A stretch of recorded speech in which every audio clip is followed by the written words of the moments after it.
like the Scorsese of the local YouTube video scene. Martin? Scorsese? Like George. I had a job where I had to stuff blue cheese olives once.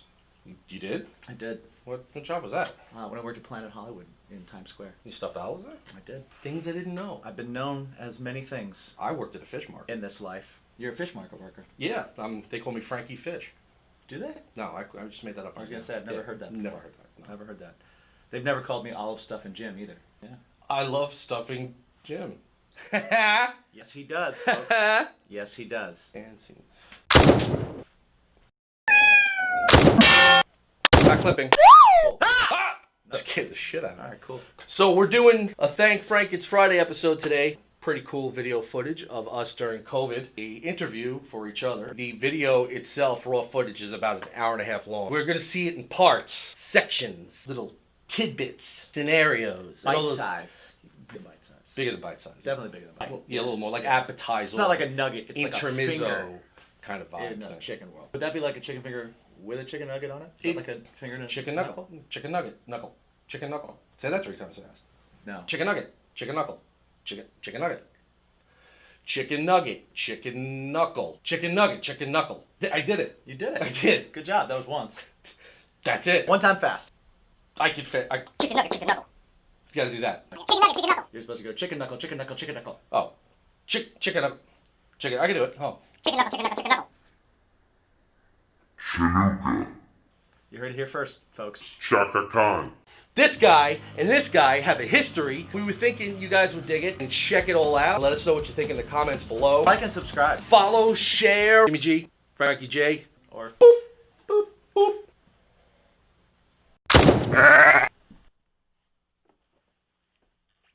Sing! Oh my God! This is the last time you will ever see me act like I could never be without. I'm sorry it took so long. I thought it would be kind of cool for us to do this little walk down memory lane, hanging out with Frankie and Jimmy. Let the people see what we do and just the me and you thing. cool. You know. I'm down with that. What do we do? I don't know.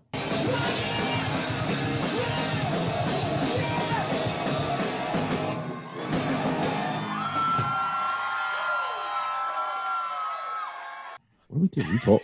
Well, we talk. What do we do? We talk a lot. He's a scientist. He's single, ladies. We do talk. We talk a lot. We've- Converse.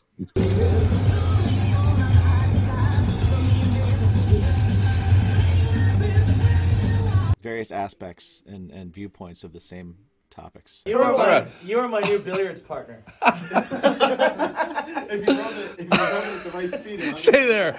Yes. Okay. I thought it'd be kind of cool for us to talk about how how we met, your story, your view, and then the first day how we heard about each other or whatever, Well, I'll be honest. I don't have a great memory of exact moments and exact dates and stuff like that. So I don't remember the exact time we met, just because to me I feel like we've never not met. It feels like I've never not known you at this point. Right. You know what I mean? So I don't have that distinct before I met Frank and then the day I met Frank and then from that point on, Right. It's just kind of it's Frank. I remember Dave, my bass player in Sick as Monday, who suggested bringing you in to audition as a guitar player because I was thinking about transitioning to focus just on singing and kind of move away from the guitar. And I don't remember if we met at a party or if you came to a rehearsal. Honestly, I really don't, because all I did was drink and do drugs back then. So, you too? No. yeah. So that I can't help you on that one. We jammed together quite a few times, and I thought you were an amazing guitar player, and I was super excited to have you in the band. And then the closer it got to actually like making that decision, the more I was like, I don't know if I feel good not playing guitar. I definitely wanted to like play with you and have you in a band, but I didn't want to stop playing guitar, and my brain wasn't advanced enough at that point to be like, well, why don't we try 3 guitars like the Foo Fighters? I get my brain just wasn't to that level of advancement yet. So, and I think I had like members in the band that were like, no man, it looks cooler if it's 4. You know, it's that type of thing. There was a period in my life where I worried about how cool it was going to look in photos to people. And I think that damaged a lot of my decision making throughout time. Yeah, that was something that me and Dave talked about a lot. There was so much pressure on what is a band supposed to act like and look like and be like, and you're comparing yourself to like your heroes and all this kind of stuff. And so you've got this thing because you've never done anything, and so the only thing you have is to look at like these gods that you have grown up idolizing, and so you try and emulate what they're doing and everything that you thought was cool about them, because you never think you're cool enough to match up, right? And then the more things you do, the more things you learn about other bands, and even learn about those bands that you liked, you start seeing that like, oh, this person's an insecure wreck just like me. I'm no different than anybody else. I just don't have as many fans, or I don't have as much reach, but I do have a lot more reach and fans than some other musicians, but we're no different, you know? So, Right. So I didn't have a grasp on that early on. And so I worried, I made probably a lot of poor decisions because I based it on how I thought things were going to look or come across versus how I actually wanted them to look and come across. I remember clearly Dave was, he played for my band Caffeine. He came to my job and in his red van. So I come out like suit, shirt, tie, and, you know, Dave's out there. Like, we're going to get lunch. And he goes, yo, you got to hear this cassette. He wanted us to meet. Like, he really wanted you and I to meet. He's like, he's a diamond in the rough, man. He's it. And I said, well, let me hear this cassette. He played an acoustic thing at a bar, and you played the song Easier. And the second your vocals hit, I was like, who's this guy? Vocals to me in a band is the selling point. You know, it doesn't matter what you put into it. Then it's got to be a gimmick. And then how else can we fix the fact that we don't have a good singer and, you know, blah, blah, blah. Right. But when I heard your vocals, I was like, that's it. And then every time we play, it's the same feeling. So when I remember I heard that song, I was like, yo, who's this guy? He's like, yo, I'm in the bar. I met him somewhere. And we started talking. And then he invited me to the spot in Queens that you guys had. And then we were going to meet. Oh, yeah. Astoria Soundworks. But I remember meeting you. What's up? And you're like, hey, what's going on? And like, we introduced each other. It was cool. It was like a cool vibe. Long story short, then you plugged in. It was like you showed me all of your songs, and you played all the stuff that was on eventually that made the first record for Sick as Monday. The problem was that I was so knee deep in my drug addiction at the time when I met you. It didn't, all of the coolness that I felt in that moment of like how like important, you know, that meeting of us, you and I meeting was, the drugs just was more important, which is the selfish, shittiest part of having the disease of addiction.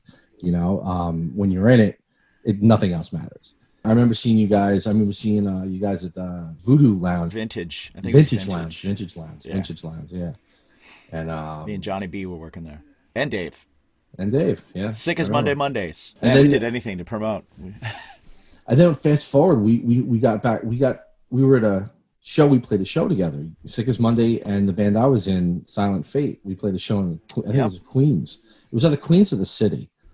Even though our paths back in the beginning were here, but they kind of like, you know, ebbed and flowed. It's like, you know, like we would hang and it would be great, and then we'd do our thing, and then boom, we'd reconnect. And every time we reconnected, it was like we never not were connected. Whenever we've kind of had like a period of not hanging out, or where we were both kind of busy or you know, not speaking to each other for a little while, never in a bad way, but just always kind of like a Life happens. brought us different Yeah. places. I feel like anytime we kind of got back together, we would start talking, and our friendship would actually be better than it was before that, because we would kind of like, okay, well, if we had stayed talking up until this point, we'd be this much better friends. So let's just start from there. Right. There's always been a big respect aspect to it, but there's always been like that respect thing between us, where we respected each other's talent, but we also respected each other's mindset and personality and like who we are. Because that's one thing. Like, I knew who you were immediately. I knew who you were right away. Right away, it was like, okay, we're friends.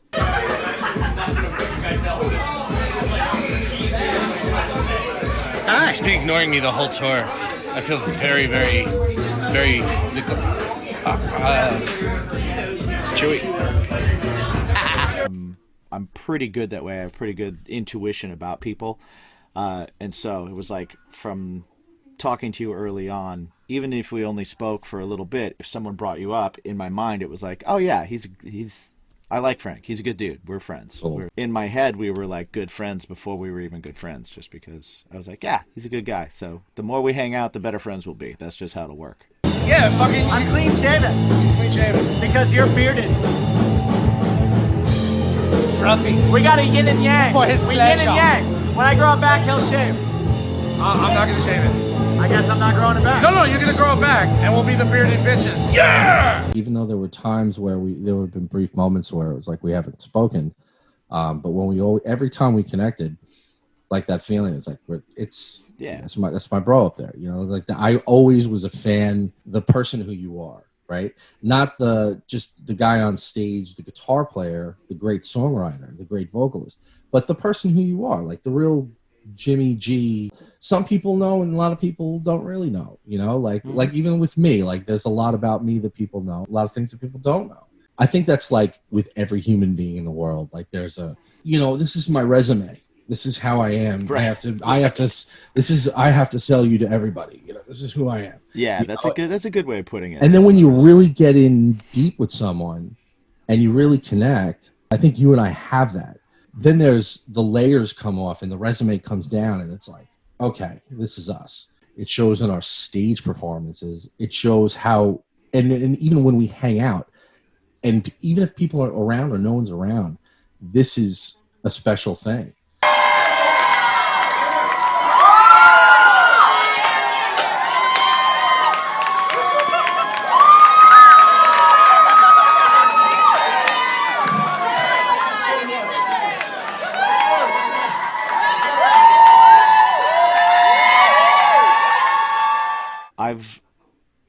I've said forever that like I'm an open book and stuff like that, but I'm an open book if you ask, right. There's that certain amount that you put out there, and then there's that also certain amount, because we are we're in the entertainment industry, a certain aspect of sales that comes into a public or social media or something like that, not a persona, but like those are the parts that you're highlighting of yourself because you're selling yourself. We're, right. We're that's what we're doing.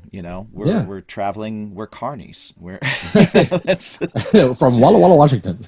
Yeah, that's the truth. So you take the aspects of yourself that people have been interested in or entertained by, and that's what you highlight mostly when you're talking about something, unless a topic comes up that you have a lot more ability to input, and then you do, and then people are like, oh wow, I never knew you were so deep. And it was like, well, I mean, I don't have to be. And on stage you get a half hour.